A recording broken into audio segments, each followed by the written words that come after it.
Madame Boissé, je veux dire quelque chose. Quand c'est les élections régionales, quand il faut demander les voix, il est partout. Il vient pour frapper à la porte de tout le monde. Et ce que les Guadeloupéens reprochent. C'est partout. Oui, mais madame, au moins on le voit. Le problème, c'est ce qui se passe aujourd'hui. C'est que les Guadeloupéens voient qu'il y a une scission entre l'exécutif et le peuple. Quand on veut avoir accès au président, c'est la croix et la bannière. Ouais. Ce que les Guadeloupéens voudraient, c'est avoir accès quand ils ont besoin. Mais justement, Cédric Cornet, et n'est-ce pas là où le bas blesse? Parce que quand on dit le Guadeloupéen veut avoir accès au président, alors s'il y a une élection de liste, je ne comprends pas qu'on puisse focaliser sur le président. Prenons l'exemple du maire. Oui. Le maire a des conseillers, le maire est entouré. Quand on vote, on ne vote pas pour une personne, on vote pour une liste et pour cause. Alors, est-ce qu'il ne faudrait peut-être pas faire l'éducation de la population dans ce sens en disant que c'est une équipe et pas une personne? Parce qu'on focalise sur le président, mais il y a le président, mais il y a tous ceux qui sont autour. Madame Boissé, je veux dire quelque chose. C'est un peu la faute de Victor Huret que ça se passe comme ça. Parce que comme il a concentré les pouvoirs autour de sa personne, et que même que ses collaborateurs sont leur budget, c'est pas eux réellement qui le gèrent, c'est le président lui-même qui gère. Donc c'est un peu normal que tout le monde veut avoir accès au président, puisque quand vous voyez un collaborateur de Victor Huret, il vous dit il faut que je voie le président. Vous comprenez? Donc, en gros, la personne voudrait plutôt voir Dieu que ses saints.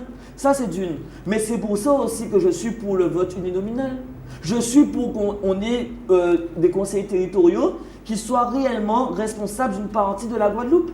Comme ça, quand on veut avoir l'information, par exemple, si on est sur la commune de Sainte-Anne, un peu région Sainte-Anne-Gauzier, on sait que celui-là, c'est lui qui est responsable de cette région. Donc, c'est lui que je vais voir. Donc je pense que la réforme, elle sera vraiment importante et que le conseiller territorial aura beaucoup plus d'impact sur la Guadeloupe. Et pourra réellement... Faudrait-il savoir si on veut d'une assemblée unique, une collectivité unique, si on veut l'accord Balladur. Il faut savoir vraiment Madame Boissé, je pense qu'au final, on n'aura pas... l'histoire de savoir si on veut ou si on ne veut pas n'est plus d'actualité. Moi, je pense clairement que l'État français, c'est elle qui va décider. Elle a déjà décidé. Elle a déjà décidé, mais que je l'avais déjà dit avant même qu'elle décide.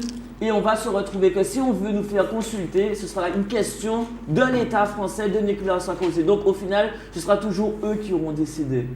Donc je pense que malheureusement, notre manque d'unité nous a encore fait faillite.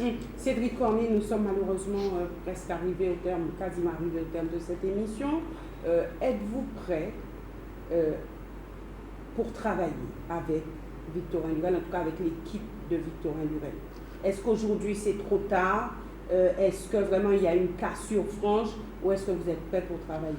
Madame Boissé, je suis toujours prêt à travailler puisque je fais que ça. Je travaille tous les jours. Après, est-ce que le président Victorin Lurel a réellement voulu travailler avec moi? Je ne suis pas sûr et pas sûr du tout. Aujourd'hui, qu'est-ce qu'on appelle travailler? Si Victorin Lurel demain m'appelle, il me dit oui, on a un problème de développement économique et que mon président Jocelyn Mion n'est pas efficace, j'aimerais que tu sois à sa place pour que tu... Pourquoi vous pensez que Jocelyn Mion n'est pas efficace? Demandez à Victorin Lurel, puisque normalement chaque président de commission devait avoir une feuille de route avec des objectifs et des résultats. Ces feuilles de route n'existent pas, ou du moins personne ne les a vues. Alors, nous on ne peut pas savoir. Puisque normalement, pour savoir quelqu'un est efficace ou pas, il faudrait savoir quel était son objectif. Quels étaient les résultats qu'on attendait de lui.